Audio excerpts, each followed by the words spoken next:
тихо песенку спевала. Спи, унучек, люли, люли, сон крылом тебя отулить, повезе с собой у гай, кольки хочешь, там гуляй. Там ты, внучек, подрастешь, а покуль бабулю утешь. Баба пела, пела, пела, да и заснула здесь одела. Тут внук поднялся ураз и на песню склал отказ. Спи, бабуля, люли, люли, сон крылом тебя отулить, повезе с собой у гай, кольки хочешь, там гуляй.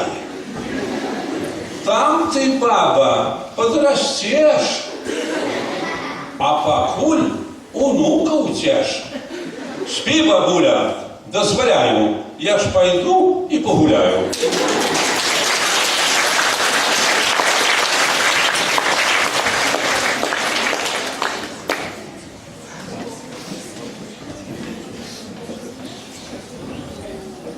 І ще стільки квітів.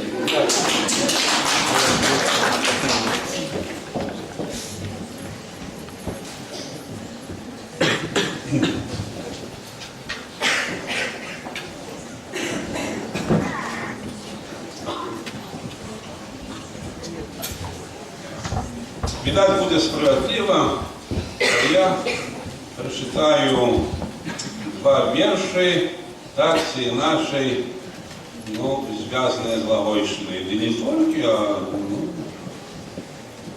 мене шмат віршів, звісно, бо шмат автобіографічного, то, що я сам пережив, особливо у дитинстві. Але і після я вертався до Лагойщини і до нашої раки Гайна, як ви ведали. От уже наставниця сказала вам, що я у Гайні кончав семигодку після війни. Ось. 4 класи кончав у Слободі. Ну, так, кілометри 2 від Гайни. Вот, а затем 5, 6 и 7 у Гайні. Там, на території нашого сільсовета, починається речка Гайна, яка тече через Лагойськ, яку ви любите, і я разом з вами, і впадає у Березу, так? Ось.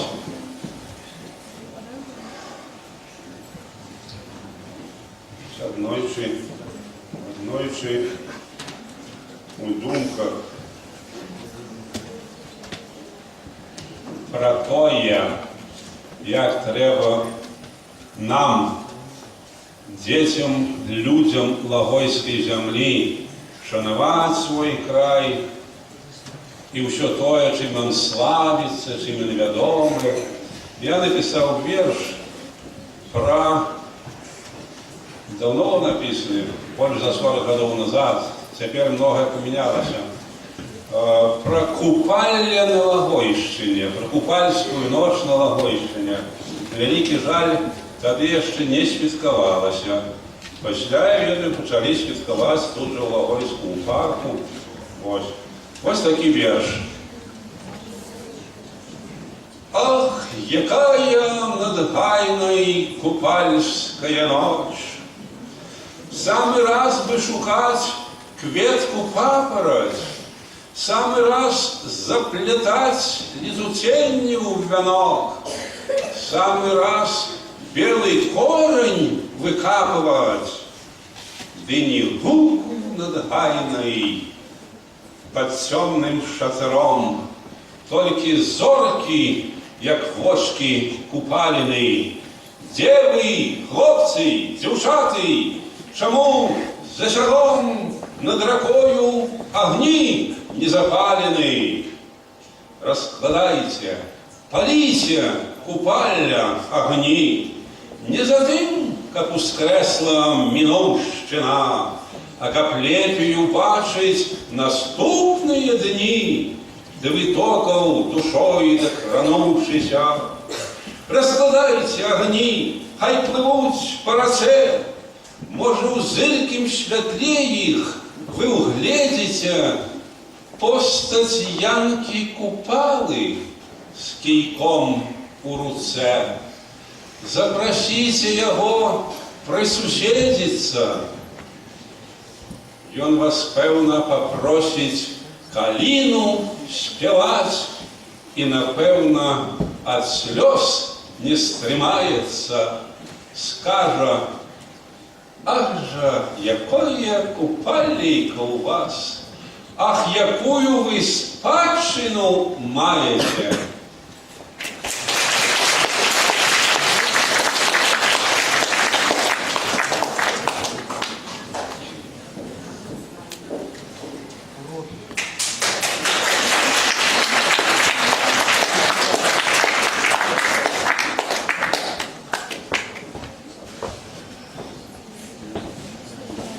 Ну, мне ж не треба вам говорить, что амаль усе молодые годы с детства и до сталых годов, ну, до 22 годов, прикладно, Янка Купала жил на Логойщине, так? Окопы, там теперь музей, филиал музея. Ось тут написал самые свои первые, и затем самые лепшие верши и поэмы, и все пьесы гениальные на Логойщине. Ну, значит, як же можно не вспомнить имя Купалы вот сегодня. А теперь расскажу и прочитаю верш. Спочатку расскажу.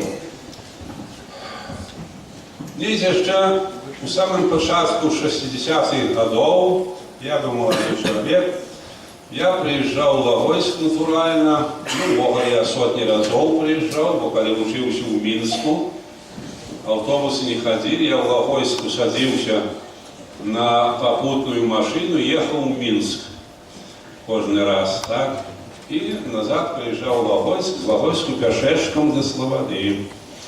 И стоял костел за речкой, и каля костела могила великого белорусского ученого Тишкевича, який складає гонор Білорусі, нашу славу.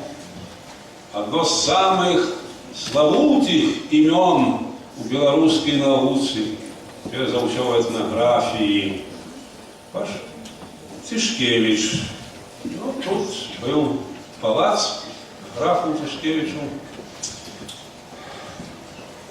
Во сколько годов приехал зруйнованный костел и могила зруйнована великого человека, земли белорусской. Зруйнована. Питаючи одного знайомого, адукованого человека. И чую такое, что мне хотелось от кривды закричать, упасть. И мне знайомый адукованный логойчанин каже: ну так а что шановать? Это же был граф, кровопивца, это же кровь с мужиков смоктал.